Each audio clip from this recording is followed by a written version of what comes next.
دعاؤں کے قبول ہونے کی جگہ پوچھی گئی، کون کون سی جگہ ہیں جہاں دعائیں قبول ہوتی ہیں؟ بہت ساری جگہیں آپ نے گنائی ہیں فتاوی رضویہ شریف میں، اے زکریا مبارک ہو، اللہ تمہارے گھر میں بیٹا عطا فرمائے گا، مولا مجھے بھی تو ایک اچھی اولاد دے دے، مجھے بھی تو اچھی اولاد دے دے، انک سمیع الدعاء، بے شک تو دعاؤں کو سننے والا ہے۔ اب حضرت زکریا علیہ السلام اس محراب میں کھڑے ہو کر کے دعا کر رہے تھے جس محراب میں سیدہ مریم رضی اللہ تعالی عنہا رہتی تھیں، عبادت کرتی تھیں، اور اللہ کریم نے ان کی دعا بھی قبول فرما لی۔ کس کی؟ حضرت زکریا علیہ السلام کی دعا۔ اب یہاں سورہ مریم کی جو شروعات ہم نے کی ہے، کاف ہا یا عین صاد، یہاں شروع کی آیتوں میں حضرت زکریا علیہ السلام کا ہی ذکر ہے۔ ذکر رحمت ربک عبدہ زکریا اذ نادى ربه نداء خفيا قال رب اني وهن العظم مني واشتعل الراس شيبا ولم اكن بدعائك ربي شقيا۔ یہ جو آیات بینات ہیں سورہ مریم کی ابتدا کی، وہ حضرت زکریا علیہ السلام کے متعلق ہی ہیں۔ آپ نے دعا کی اور اللہ تعالیٰ کی طرف سے ایک فرشتہ نازل ہوا، اور فرشتے نے آ کر کے حضرت زکریا علیہ السلام کو بشارت دی کہ اے زکریا تم نے اللہ سے اولاد مانگی۔ حضرت زکریا علیہ السلام اولاد کیوں مانگ رہے تھے؟ اس کی بھی ایک وجہ تھی، آپ کی عمر دراز ہو چکی تھی، اور سن کہولت جس کو کہتے ہیں، سر کے بال پورے سفید ہو چکے تھے، ہڈیاں کمزور تھیں۔ اس زمانے میں آپ نے دیکھا کہ اب بیت المقدس کے حالات کون آگے بڑھائے گا؟ حضرت زکریا علیہ السلام اس وقت واحد نبی تھے جو پورے بیت المقدس کے انتظامات بھی دیکھ رہے تھے اور لوگوں کی رشد و ہدایت کا سامان بھی کر رہے تھے۔ آپ کو یہ فکر لاحق ہو گئی کہ اب میں جیسی دنیا سے رخصت ہو جاؤں تو کہیں میرا نام استعمال کر کے خاندان کے دیگر افراد یا یہودی، اس سے قبل بھی وہ کرتے رہے، بیت المقدس کا غلط استعمال کرنے لگ جائیں، اور پھر یہاں اللہ کی عبادت کی بجائے وہ شرک و بت پرستی وغیرہ کو عام نہ کر دے۔ اس لیے انہوں نے یہ دعا کی کہ اے مولا مجھے میری نسل میں بھی ایک عطا کر دے، اور اس کو نبی بنا کر کے بھیج، جیسے کہ حضرت زکریا علیہ السلام کی دعا ہے، ربی لا تذرنی فردا وانت خیر الوارثین، اے اللہ مجھے تنہا مت چھوڑ دے اور تو بہترین وارث دینے والا ہے۔ تو اللہ تعالیٰ نے آپ کی دعا قبول فرما لی، اور فرشتے کو حکم ہوا، فرشتے نے آ کر کے حضرت زکریا علیہ السلام کو بشارت دی کہ اے زکریا مبارک ہو، اللہ تمہارے گھر میں بیٹا عطا فرمائے گا۔ اب وہ تیسرے پارے میں بھی ہے یہی ذکر، اور یہی سورہ مریم میں بھی ذکر ہے۔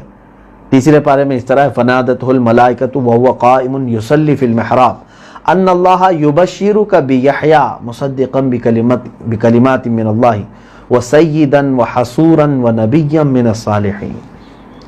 اللہ تعالیٰ بشارت دیتا ہے زکریا کو کہ یحییٰ نام سے تمہیں ایک بیٹا دیا جائے گا جو نہایت ہی پاک ہوگا، صالح ہوگا اور ستھرا ہوگا، اور اسے نبی بنا کر کے اللہ بھیجے گا۔ اور چند دنوں کے بعد حضرت زکریا علیہ السلام کے گھر میں بھی بیٹے کی ولادت ہوئی، وہ حضرت یحییٰ علیہ السلام ہے۔ پیدا ہوتی ہی اللہ تعالیٰ نے ان کو بھی نبوت عطا فرمائی۔ یہ زمانہ دونوں قریب، ادھر حضرت مریم بڑی ہو رہی تھی، ادھر حضرت زکریا علیہ السلام کے گھر بھی ولادت کی خوشخبری آ رہی تھی۔ حضرت مریم جوان ہو چکی تھی، جب تک کہ حضرت زکریا کے گھر میں حضرت یحییٰ کی ولادت کا معاملہ چل رہا تھا تب تک وہ جوان ہو چکی تھی۔ لیکن درمیان میں یہاں رک کر کے کہتا ہوں، حضرت زکریا علیہ السلام کو 80 سال کی عمر میں بیٹا ہوا۔ ان کی بیوی کی عمر بھی غالباً تقریباً اسی کے آس پاس تھی۔ یہ عمر عموماً بچے پیدا کرنے کی نہیں ہوتی، لیکن اللہ رب العزت جب چاہے، جسے چاہے، جیسے چاہے عطا فرمائے۔ اب یہاں پر ایک چیز جو قابل غور ہے میرے عزیزوں، مفسرین میں سے الحمدللہ اہل سنت و جماعت کا عقیدہ اس سے صاف ظاہر ہوتا ہے، حضرت زکریا علیہ السلام کا اسی محراب میں کھڑے ہو کر کے دعا کرنا جس محراب میں حضرت بی بی مریم بیٹھی ہوئی۔ بیت المقدس تو کافی بڑی ہے، مسجد اقصیٰ کہیں سے بھی وہ دعا کرتے، لیکن قرآن میں یہ لفظ آیا ہے ہنالک دعا، وہیں پر کھڑے ہو کر کے انہوں نے دعا کیا۔ اس سے پتہ چلتا ہے کہ جہاں اللہ کے صالح بندے بیٹھتے ہیں وہ جگہ دعاؤں کی قبولیت کی ہوتی ہے، وہ جگہ مستجاب ہوتی ہے۔ حضرت زکریا علیہ السلام نبی ہیں آلریڈی، حضرت بی بی مریم نبی ہیں، عورت نبی نہیں ہو سکتی، وہ ایک صالحہ ہیں، اللہ کی ایک پاکیزہ نیک بندی ہیں۔ تو آپ اندازہ کریں ایک نبی کی دعا، حضرت زکریا علیہ السلام کون ہے؟ نبی ہیں، ایک نبی کی دعا اور غیر نبی جہاں بیٹھی ہیں یعنی حضرت مریم، اس جگہ ان کی دعا قبول ہوتی ہے، تو پھر ایک امتی کی دعا جالیوں کے سامنے، اپنے نبی کے سامنے کیوں نہیں قبول ہوگی؟ یقیناً وہ جگہ اور زیادہ مستجاب ہے جہاں خود بنفس نفیس مصطفیٰ کریم صلی اللہ علیہ وسلم آرام فرمائے، جو سارے نبیوں کے سردار ہیں۔ عزیزان گرامی وقار، اس سے ایک نقطہ سمجھ میں آیا کہ اللہ والے جہاں پر آرام فرما رہے ہیں وہ جگہیں دعاؤں کی قبولیت کی ہوتی ہیں۔ اعلیٰ حضرت فاضل بریلوی رضی اللہ تعالیٰ عنہ سے دعاؤں کے قبول ہونے کی جگہ پوچھی گئی، کون کون سی جگہ ہیں جہاں دعائیں قبول ہوتی ہیں؟ بہت ساری جگہیں آپ نے گنائی ہیں فتاوی رضویہ شریف میں، اس میں ایک جگہ آپ نے فرمایا ہے اجمیر معلیٰ خواجہ غریب نواز کے آستانے کے پاس دعائیں بہت تیز قبول ہوتی ہیں۔ اعلیٰ حضرت اللہ تعالیٰ عنہ نے لکھا ہے، اور بعض آج بھی ایسے کم نصیب لوگ ہیں جنہوں نے اعلیٰ حضرت اللہ تعالیٰ عنہ پر تہمتیں لگائی ہیں، الزام تراشیاں کی ہیں کہ سرکار غریب نواز کی وہ محبت نہیں رکھتے تھے اور ان کی شان میں کچھ نہیں لکھا۔ اس سے بڑی بات کیا ہے کہ امام اہل سنت فاضل بریلوی نے پورے ہندوستانیوں کو یہ کہا کہ دعاؤں کے قبولیت کی اگر ہندوستان میں کوئی سب سے بڑی جگہ ہے تو اجمیر معلیٰ ہے، اور پھر یہاں تک فرمایا کہ اگر اجمیر کو کسی نے حقارت سے کہا اس لیے کہ وہاں کہ اللہ کے ولی رہتے ہیں تو اس نے کفر کیا۔ اللہ کے ولی سے دشمنی کی وجہ سے اگر اجمیر کو ہلکے میں لے لیا، جبکہ اجمیر میں سارے لوگ رہ رہے، لیکن اس شہر کی بے ادبی اگر کسی نے کی، اس کو ہلکے زبان میں استعمال کیا صرف سرکار غریب نواز رضی اللہ تعالیٰ عنہ کے بغض اور عداوت میں، تو فاضل بریلوی اعلیٰ حضرت رضی اللہ تعالیٰ عنہ نے فرمایا اس نے کفر کیا۔ حرام اور بدعت کی بات نہیں فرمایا، کفر کیا، کیونکہ اس نے اللہ کے ایک ولی کی دشمنی میں یہ اس طرح کے جملے کہے۔ بہرحال میرے عزیزو، بات یہ عرض کرنی ہے کہ اللہ کے محبوب جہاں ہیں وہاں دعائیں قبول ہوتی ہیں۔ اب آئیے سیدہ بی بی مریم رضی اللہ تعالیٰ عنہ جب جوان ہوئیں، اب آپ کے ساتھ جو معاملات ہوئے، انتہائی شرافت، انتہائی پاکیزگی اور اللہ تبارک و تعالیٰ کی عبادت میں ہمیشہ مصروف رہنے والی یہ سیدہ بی بی مریم ایک لمحہ بھی یہ ضائع نہیں کرتی تھی بیت المقدس میں، ایک لمحہ بھی ضائع نہیں کرتی تھی۔ ایک دن ایسا ہوا کہ ایک فرشتہ ان کے پاس نازل ہوا، اور اکثر روایات میں یہ وہ فرشتہ حضرت جبرائیل علیہ السلام تھے۔ جبرائیل علیہ السلام تشریف لائے تو حضرت بی بی مریم نے جب ایک کسی کو دیکھا اپنے آس پاس آہٹ محسوس کی تو خوف کے مارے ہٹ گئی اور کہا قالت انی اعوذ بالرحمن منک ان کنت تقیہ، میں اللہ کی رحمان کی پناہ مانگتی ہوں، اگر تمہارے اندر تقوی ہے تو دور رہو، کیا مسئلہ ہے، کیوں آئے ہو؟ تو جبرائیل علیہ السلام نے کہا قال انما انا رسول ربک لاہب لک غلاما زکیہ، کہا کہ میں تو رب تعالیٰ کا قاصد بن کر کے آیا ہوں، میں فرشتہ ہوں۔ کیوں آئے ہو؟ کہا تاکہ میں تمہیں ایک نیک اور صالح بیٹا دے دوں۔ اب حضرت بی بی مریم نے سوال کیا قالت انا یکون لی ولد ولم یمسسنی بشر، کیسے مجھے بیٹا ہو سکتا ہے، آج تک مجھے کسی بشر نے چھوا بھی نہیں ہے۔ نظام تو یہی ہے بچہ ہونے کے لیے، نکاح ہو، شادی ہو اور مرد کا عورت سے اختلاط ہو تبھی بچہ ہوتا ہے، یہی تو نظام ہے نا قدرت کا۔ تو حضرت بی بی مریم رضی اللہ تعالیٰ عنہ نے ان سے یہی کہا کیسے مجھے بچہ ہو سکتا ہے، آج تک کبھی کسی بشر نے مجھے چھوا نہیں، ولم اکو بغیہ، اور نہ ہی میں کبھی بدکار بنی ہوں، یا مطلب کسی مرد کی طرف میں نے شہوت سے دیکھا ہے، کبھی ایسا نہیں ہوا۔ تو حضرت جبرائیل علیہ السلام نے کہا قال کذالک قال ربک هو علی ہین، اللہ ایسے ہی چاہتا ہے کہ اب تک تجھے کسی نے چھوا نہیں اور بغیر تجھے کسی بشر کے چھوئے تجھے اللہ تعالیٰ بیٹا دینا چاہتا ہے، اور یہ اللہ کے لیے کوئی مشکل کام نہیں ہے۔ ہوا ہین یعنی بہت آسان معاملہ ہے اس کے لیے، اور پھر اللہ تعالیٰ اس طرح تجھے بیٹا دے کر کے وَلِنَجْعَلَهُ آیَةً لِلنَّاسِ وَرَحْمَةً مِنَّا، رب تبارک و تعالیٰ اس بیٹے کو تمام انسانوں کے لیے ایک اپنی نشانی بنانا چاہتا ہے۔ دیکھو رب کی نشانی ہے یہ، اکثر نظام کے تحت ہی بچے پیدا ہوئے ہیں، ماں اور باپ کے اختلاط سے ہی، ملاپ سے ہی، لیکن ایک بچہ دنیا میں ایسا پیدا کر کے دکھائے گا رب تعالیٰ جو نظام سے ہٹ کر کے ہے، تاکہ تم یہ بھی دیکھو کہ مولا کسی کا محتاج نہیں ہے، اور وہ رب تعالیٰ کی طرف سے وہ بچہ رحمت بن کر کے آئے گا۔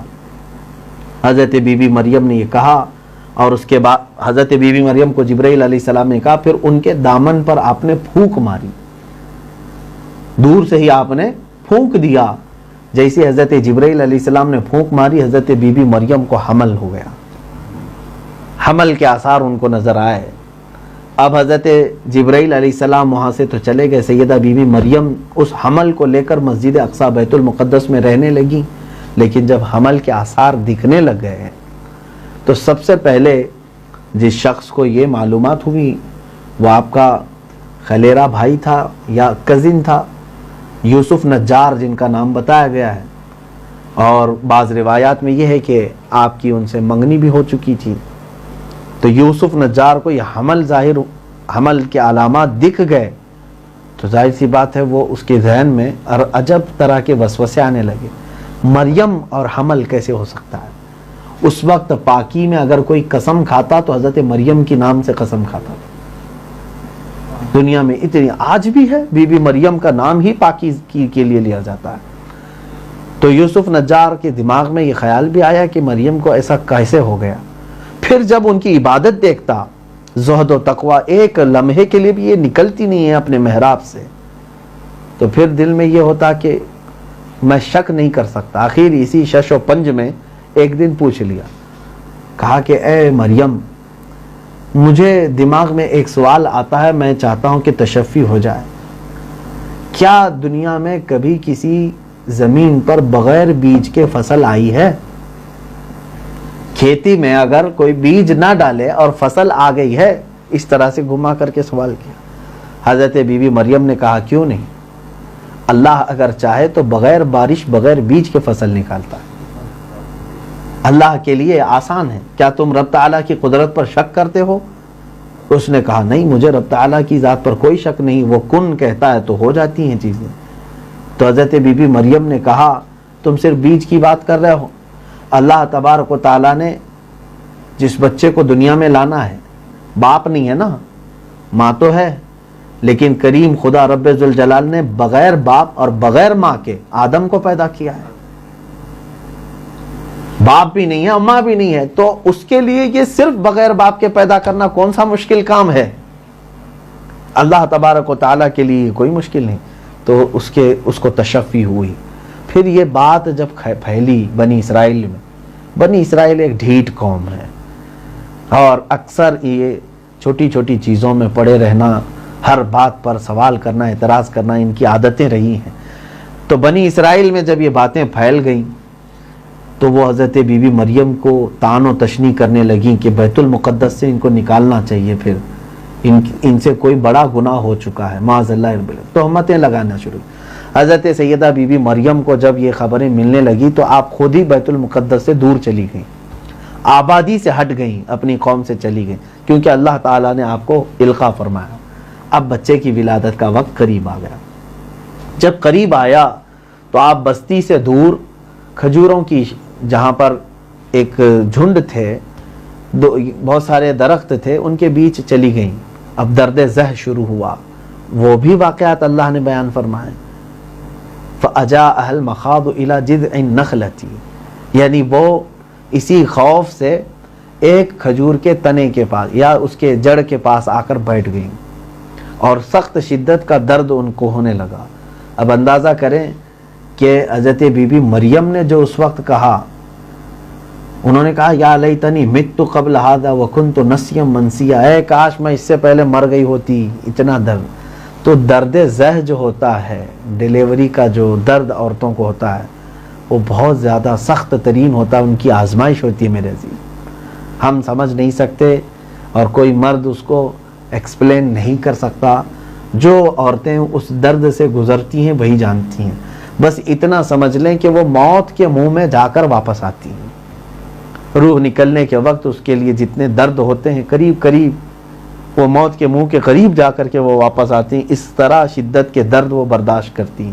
سیدہ بی بی مریم نے یہ کہا وَكُنْتُ نَسْيًا مَنْسِيًّا، اور میں بھولی بھلائی ہوئی ہو جاتی یہ درد آنے سے پہلے، لیکن اللہ تعالیٰ نے مدد فرمائی۔ ہاں ایک ہی خاتون کو میں نے دیکھا ہے تاریخ میں جس نے کبھی درد کا ذکر نہیں کیا، اور وہ ہے بی بی آمنہ رضی اللہ عنہا۔ نہ حمل کے درد کا ذکر کیا، نہ ولادت کے درد کا ذکر کیا، اور درد ہو بھی کیسے کہ گود میں وہ آ رہا ہے جو سارے دردوں سے آزاد کرے، میرے آقا صلی اللہ تعالیٰ علیہ وسلم کی والدہ نے۔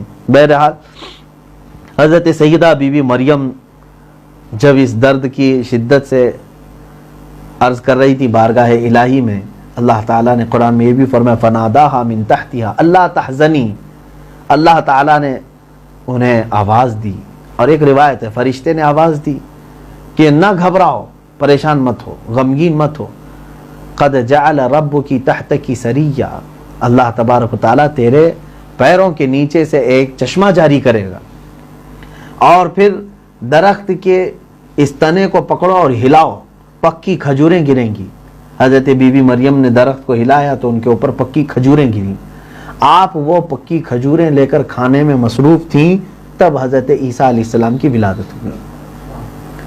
اس سے ایک چیز یہ بھی بزرگوں نے فرمایا کہ ولادت کا درد اگر زیادہ ہو جائے تو پکی کھجوریں عورتوں کو دو، انشاءاللہ العزیز سیدہ بی بی مریم کے نام سے اس درد میں اللہ تعالیٰ انہیں افاقہ عطا فرمائے گا۔ جب حضرت عیسیٰ علیہ السلام کی ولادت ہوئی، آپ نے انہیں لیا اور وہیں پیروں کے پاس سے ایک چشمہ جاری تھا، میٹھے پانی کا چشمہ جو اس سے پہلے نہیں تھا۔ یہ جگہ جو ہے بیت اللحم آج بھی ہے، آج بھی فلسطین میں موجود ہے، جس پر غاصب اسرائیلیوں نے آج قبضہ کر رکھا ہے، بیت اللحم، جہاں حضرت عیسیٰ علیہ السلام کی پیدائش ہوئی۔ اب وہ بچے کو اٹھائیں اور اس کے بعد اب وہ گھبرانے لگیں، کیا کروں اب یہ بچے کو لے کر کے میں قوم کے پاس کیسے جاؤں؟ ظاہر سی بات ہے ہر طرح کے طعن و تشنیع کرنے والی قوم ان کے سامنے تھی، کیا بولیں گے، کیا پوچھیں گے؟ تب اللہ تعالیٰ نے اس کا بھی انتظام فرمایا، ان کے دل پر یہ بات القاء فرمائی، ارشاد فرمایا فَكُلِي وَاشْرَبِي وَقَرِّي عَيْنًا، تو کھا پی اور اپنی آنکھوں کو ٹھنڈی رکھ۔ فَإِمَّا تَرَيْنَ مِنَ الْبَشَرِ أَحَدًا، اگر کوئی تجھے دیکھتا ہے اس حالت میں بچہ لے کر جا رہی، فَقُولِي إِنِّي نَذَرْتُ لِلرَّحْمَنِ صَوْمًا، اس سے کہنا کہ میں آج چپ رہنے کا روزہ رکھی ہوں۔ کہنا کا مطلب اشارہ کرنا، اشارے سے بتانا کہ میں آج بات نہیں کر سکتی، بات نہ کرنے کا روزہ۔ ان کی شریعتوں میں پہلے ایک روزہ وہ بھی ہوتا تھا، کسی سے بات نہ کرنے کا روزہ۔ میرے خیال سے بہت ضرورت ہے یہ عورتوں کو کہ چپ رہنے کا، اگر وہ روزہ سیکھ لیں تو بہت ساری بلاؤں سے محفوظ ہو جائیں گے۔ روزہ تو ہماری شریعت میں نہیں ہے، لیکن عادت بھی اگر ڈال لیں چپ رہنے کا، کیونکہ ان سے زیادہ تیز زبان شاید ہی کسی کے پاس ہو۔ اللہ خیر فرمائے، حضرت بی بی مریم قوم کے پاس آئیں اور پھر دیکھنے والے ایسے جملے کسنے لگے۔ کیا کہا؟ یا اخت ہارون ما کان ابوکی امرأ سوء وما کانت امکی بغیہ، اے ہارون کی بہن، یعنی ہارون کی بہن اس زمانے میں پاک خاتون کو کہتے تھے جو بہت زیادہ شریف ہوتی تھی۔ حضرت بی بی مریم کا بھی وہ لقب تھا، ان کو اس نام سے لوگ پکارتے تھے۔ کہا کہ اے مریم، نہ تیری ماں بری تھی نہ تیرا باپ خراب تھا، تو کہاں سے یہ لے کر کے آ گئی؟ بغیر شادی کے، بغیر نکاح کے بچہ کیسے لے کے آئی؟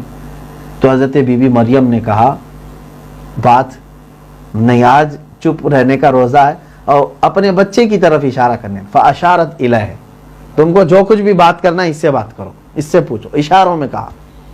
انہوں نے کہا قالوا کیف نکلم من کان فی المہد صبیا، ہم کیسے بات کریں اس سے جو گود کا بچہ ہے؟ سارے جو ہے جمع تھے قوم کے لوگ، اور کہنے لگے ہم اس سے کیا بات کریں؟ ابھی یہ مکالمہ چل رہا تھا، گود سے ہی حضرت عیسیٰ علیہ السلام بول پڑے۔ ایک دن کی عمر ہے آپ کی، ایک دن کی۔ قال انی عبد اللہ آتانی الکتاب وجعلنی نبیا وجعلنی مبارکا اینما کنت واوصانی بالصلاة والزکاة ما دمت حیا وبرا بوالدتی ولم یجعلنی جبارا شقیا والسلام علی یوم ولدت و یوم اموت و یوم ابعث حیا۔ اتنا پورا حضرت عیسیٰ علیہ السلام نے بیان کیا۔ کیا ہے؟ فرمایا میں اللہ کا بندہ ہوں اور اس نے مجھے نبی بنا کر بھیجا ہے، اور اس نے مجھے کتاب بھی دیا ہے، ماں کی گود میں ہی اللہ نے کتاب دیا ہے، آتانی الکتاب وجعلنی نبیا، اور اس نے مجھے کتاب عطا کیا اور نبی بنا کر بھیجا ہے، اور مجھے مبارک کیا ہے، برکت والا، میں جہاں رہوں گا برکت ہوگی، اور مجھے نماز اور زکوٰۃ کا حکم دیا ہے اللہ نے، اوصانی بالصلاۃ والزکوٰۃ، جب تک میں زندہ رہوں مجھے نماز اور زکوٰۃ کا اللہ نے حکم دیا ہے، اور میری ماں کے ساتھ اچھا سلوک کرنے کا مجھے اللہ نے حکم دیا ہے، اور میں سخت قسم کا آدمی نہیں رہوں گا، یعنی جو کسی پر سختی کرے، درست جملے کہے۔ اور پھر حضرت عیسیٰ علیہ السلام کا یہ جملہ بھی بہت تاریخی ہے، انہوں نے کہا والسلام علیہ یوم ولدت و یوم اموت و یوم ابعث حیا، سلامتی ہو اس دن پر جس دن میں پیدا ہوا۔